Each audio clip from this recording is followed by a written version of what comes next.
Well, Mark Vercesi's first game for a fortnight, because last weekend there was no game due to Tyler Tonkin's wedding. So should we start this chat by congratulating Tyler and Jade on their nuptials? Definitely. Congratulations, Tyler and Jade. It seems like it's been a long time coming, that wedding. So they all had a fantastic time in Portugal, but it's nice to focus back on the football now.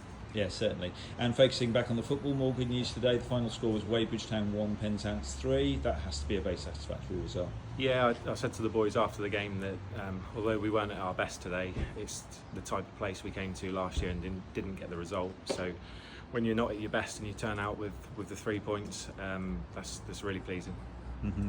And again, quite pleasing to bounce back from a very difficult start. It was we had a penalty save. Charlie Young had a penalty well saved by Rob Rosevear. 2 minutes later, to add insult to injury, they took the lead. So to come back from that was very satisfactory. Yeah, I think the boys looked at each other and thought it's going to be another one of those days where we started quite well until the penalty, and then once that didn't go in, it sort of hit us a bit. We took a knock and they scored the goal, and they were probably on top for much of the first half. And we came alive probably 10 minutes before half time, and George Mulcher finishing twice very nicely. Mm-hmm, certainly. So George Mulcher is now top scorer with 3 goals. He's certainly taken, that's 3 in 2 games as well, so he's pretty sharp, isn't he? Yeah, so our team is open to debate a lot of the time, because we've got a lot of players competing for the positions, and me, Matt and Alfie discussed this week that we've just felt that George, he looks the most comfortable finishing at the moment out of most of our players. So with the winner last week or 2 weeks ago, he had the chance up front. We quickly changed the formation, but he was still in a forward position, and he got on the end of 2 nice finishes. Mm-hmm. And another big positive today was Lewis Caspel was available. I think that's his first away game this season, isn't it? Yeah, it is, and that's no there's nothing on Lou's. When he's available, he's available. It doesn't matter where it is. But yeah, it was nice to have him today, and he caused them all sorts of problems. Unbelievable run for, I think it was George's second goal that came back off the post and George put it in, but I just wouldn't want to play against Lewis. He is so good. Mm-hmm. And of course he finished the game off in stoppage time with a cracking finish on a counter-attack. Yeah, it was nice to see him put the ball in the net, because he beat himself up a little bit after the Wendring game with a few missed chances, and you see his celebration, he was shouting, I've scored, just taking the mick really out of the misses that he had in the Wendring game.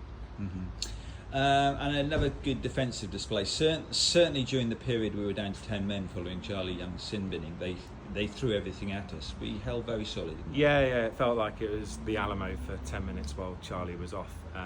They were relentless in coming forward. They were gambling, putting players in the box and centre halves forward, etc. But we managed it pretty well. I don't think they had any clear-cut chances. There were certainly balls across the box that were cleared.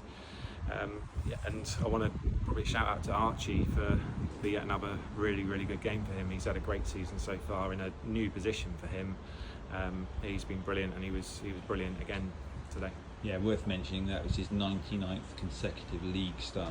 So. Yeah, I'm glad he had a good game, because I know that stat, and I didn't want the pressure of him having a bad one and then maybe not playing in the next one. So. Yeah, unfortunately he's still got another game to go at Wellington next week. So can we move on to that game then? That's the next game. It's away to Wellington in the FA Vase. First FA Vase tie for Penzance in 14 years. That's going to be some occasion, isn't it? Yeah, it's something that we've really been trying to get the club back into that competition. So we've had a lot of work go on at the ground over the summer, and that was the main emphasis of that, for obviously for the supporters and to get us back into that competition. And it's a fantastic one if you can have a decent run in it.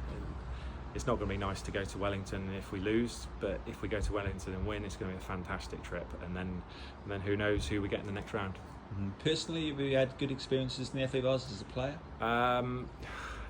Not unbelievable ones, but yeah, I joined Truro a year too late. I think we got knocked out in the quarters, or round 6 I think it was. But there's some very, very good teams in that, and hopefully we can avoid some of the big teams in the early draws if we can beat Wellington. Mm-hmm. And you are still having to play yourself it's 90 minutes. How many consecutive games now? Probably too many. Yeah. But, no, I'm enjoying playing. I'm keeping myself fit as well, so it's good for me. I'm enjoying it. I don't think I'm letting the team down, and we're winning games as well. So long may that continue. Yes, certainly. So it is a week off. There's no midweek game this week, so the next game is away to Wellington in the FA Vase next Saturday, and we'll speak to you after that. Thanks a lot, Mark. Thanks, James.